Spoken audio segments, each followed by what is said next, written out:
listen to me. Listen to me here. I mean, I heard what you guys are saying.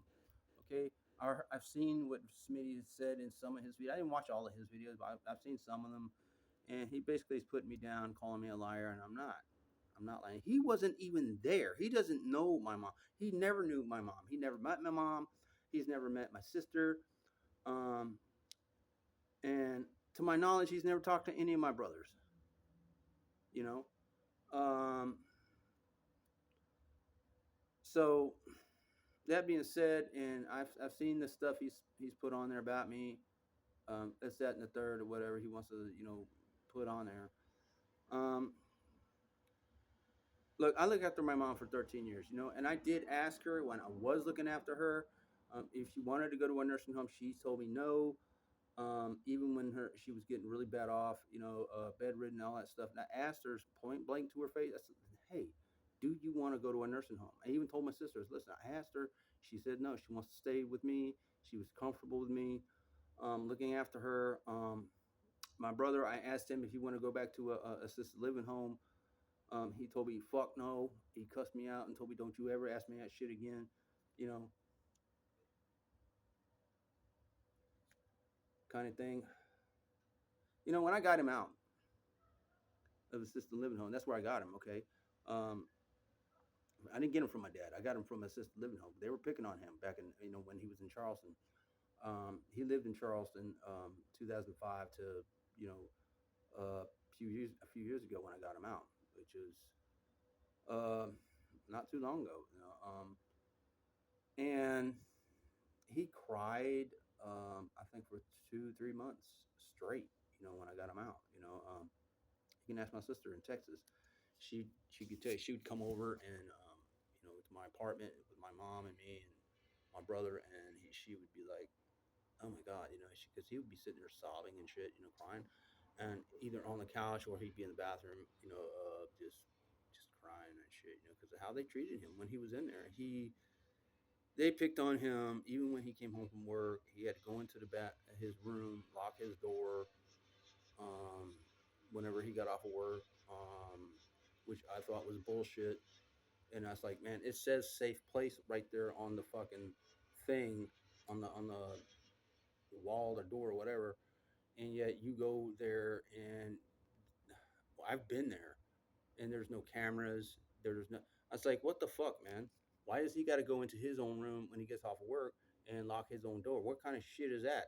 I had to call the police, which I had to look the number up because I didn't know the number because I was in Texas and he was in Charleston, South Carolina, and I had to.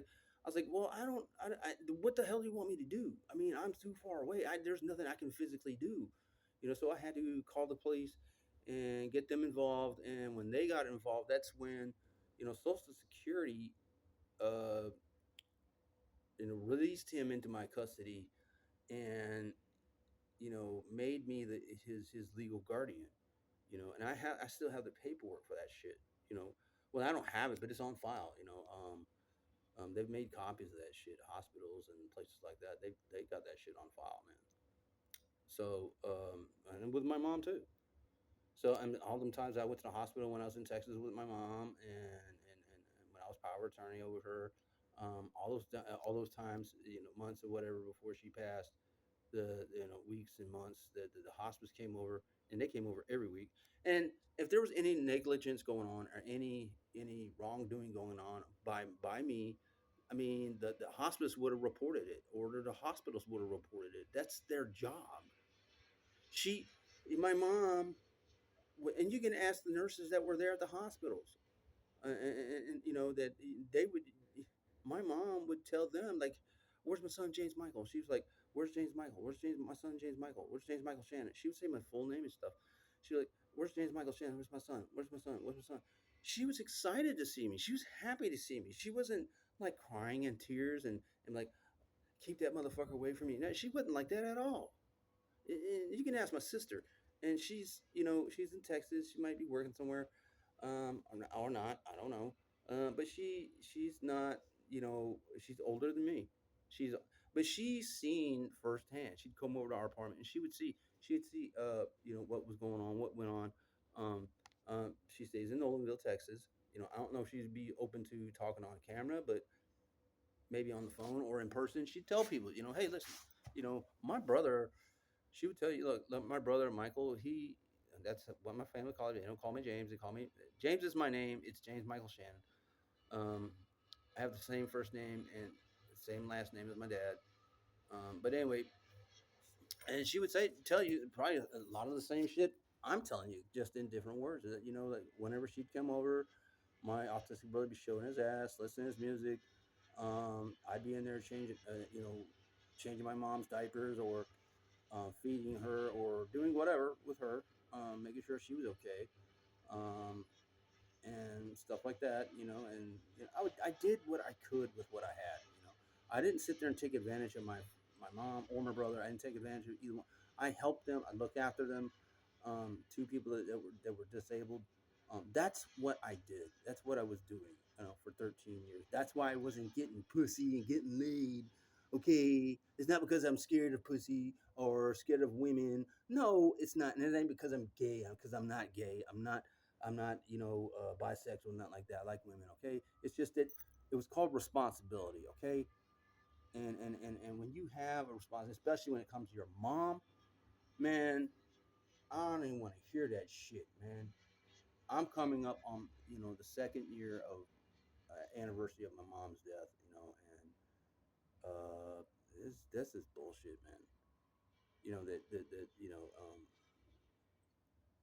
I can't believe they haven't even compensated me for a little bit doing for looking after my mom for all those years, and my brother, you know, this we come here and this shit happens, and the only thing the authorities in them could tell me was that they were not equipped to deal with this stuff, and I was like, I'm not either, man.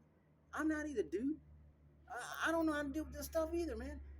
I mean, is there a book somewhere I need to read that how to deal with this kind of stuff? Because I don't know. Maybe I'm doing something wrong,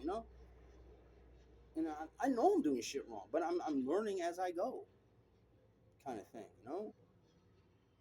and that's kind of how I'm doing it, So that's how I've been doing it. I don't know,